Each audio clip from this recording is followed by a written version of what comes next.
பத்திரிகையாளர்களுக்கும் வழிகாட்டு ஊடகங்கள் அவர்களுக்கும் முதற்கண் வணக்கத்தை தெரிவித்து வருகிறேன்.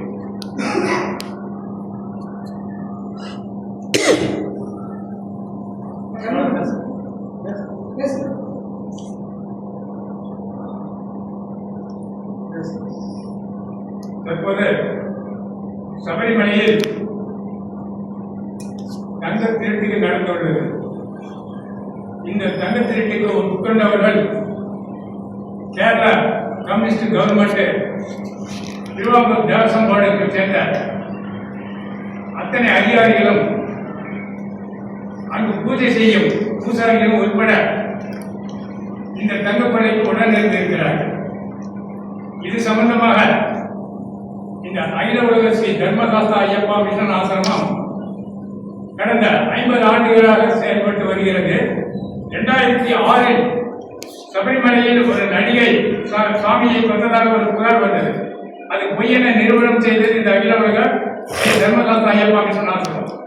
2018 திருவாங்கூர் தேவசம் போர்டும் உயர்நீதிமன்றமும் சபரிமலையில் இளம்பெண்களை அனுமதிக்க உத்தரவு கொடுத்தார்கள். அதனை எதிர்த்து போராடி அதை தடை செய்ததும் அகில உலக ஸ்ரீ தர்மசாஸ்தா ஐயப்பா மிஷன். தற்போது அங்கு சபரிமலையில் லோராபாலகர்கள் தங்க தகத்தினால் பதித்தது.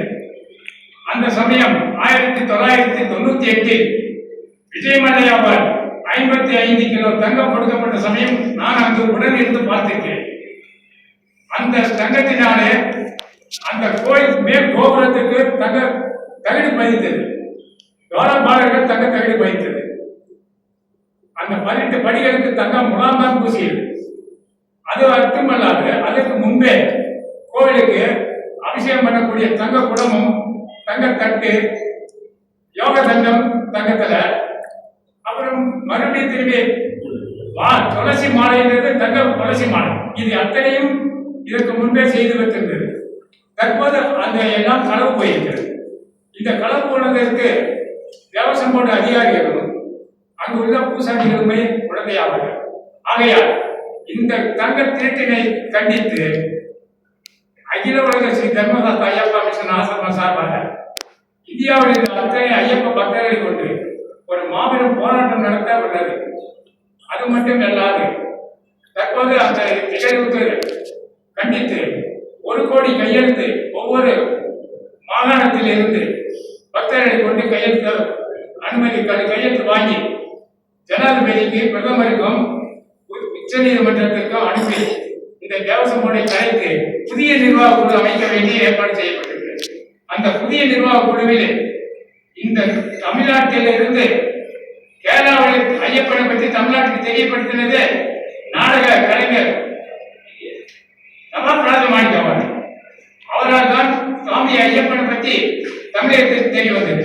ஆகையால் அவர் குடும்பத்தில் ஒருவரும் மற்றும் அந்த சுவாமி சபரிமலையிலே 50வது வருஷத்திலே 1950 சிதைக்கப்பட்டது. அதன் பிறகு மதுரையில் உள்ள வி.டி. ராஜன் அவர்கள் புதியதாக பஞ்சராமத்தில் சாமி சிலையை செய்து தமிழகம் முழுவதும் ஊர்வலம் கொடுத்து அங்கு பிரதிஷ்டை செய்தார்கள்.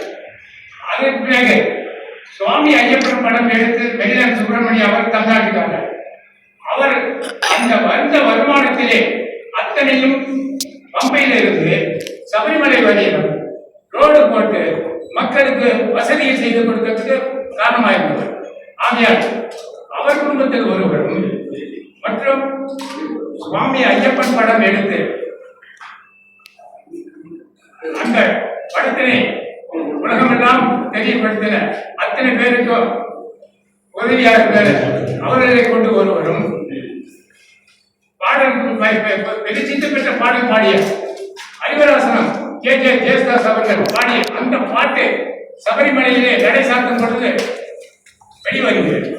ஆகையால் ஜேசுதாஸ் குடும்பத்தில் ஒருவரும் ஆக இவர்களை கொண்டும் அது மட்டுமல்லாது இந்தியாவில் உள்ள அத்தனை மாகாணத்தில் உள்ள ஐயப்ப பக்தர்களை ஒவ்வொரு மாகாணத்திலிருந்தும் தேர்ந்தெடுத்து புதிய நிர்வாக குழு அமைத்து இனி அந்த சபரிமலையை புதிய நிர்வாக குழு தான் செயல்படுத்த வேண்டும். அப்படி இருந்தால்தான் இனி வரப்போகும் காலங்களிலே இந்த தங்க திருட்டு எல்லாரும் மேலும் பாதுகாக்கப்படும். தற்போது அந்த நிலையில இருந்து பாதுகாக்க வேண்டி ஏற்பாடு செய்து கொண்டிருக்கிறது. அது மட்டுமல்ல, நீங்க சபரிமலைக்கு செல்லும் போது தற்போது இருக்கும் நிலையிலே அங்கு பாதுகாப்பு கொடுக்கப்படுவதில்லை, குடிக்க தண்ணீர் வசதி கொடுப்பதில்லை. பம்பையிலே அடிப்படை வசதிகள் எதுவுமே செய்து தராத ஒரு சூழ்நிலையிலே தேவசம் போட்டு இருக்கிறது.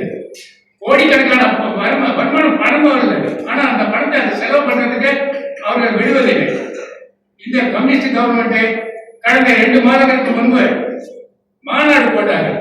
அந்த மாநாட்டுக்கு நான் சென்றிருந்தேன். அந்த மாநாட்டிலே அந்த வருமானத்தை சொல்லி ரோப்கார் போடுவதா சொல்றாங்க. அந்த ரோப்கார் போட்டா இது சுற்றுலா தலம் இல்லை. இங்க ரோப்கார் போட்டு எல்லோரும் வந்து தங்குவதற்கு இருக்க அந்த மாதிரி ஒரு இது ஸ்தலம் அல்ல. ஆகையால் பக்தி ஆகி உடல் வருத்தி போகும் அந்த மாதிரி ஒரு சூழ்நிலை இருக்கிறது. ஆகவே அதை தடை செய்ய வேண்டும் என்று எதிர்ப்பு தெரிவித்திருக்கிறது. மற்றும் இந்த மேலும் அதை வந்து சீர் செய்ய வேண்டிய இந்த காரணத்தை கொண்டு எல்லா மக்களும் ஒன்று திரட்டி அங்கு உள்ள ஒரு நிலையை மாற்ற வேண்டி இருக்கிறது.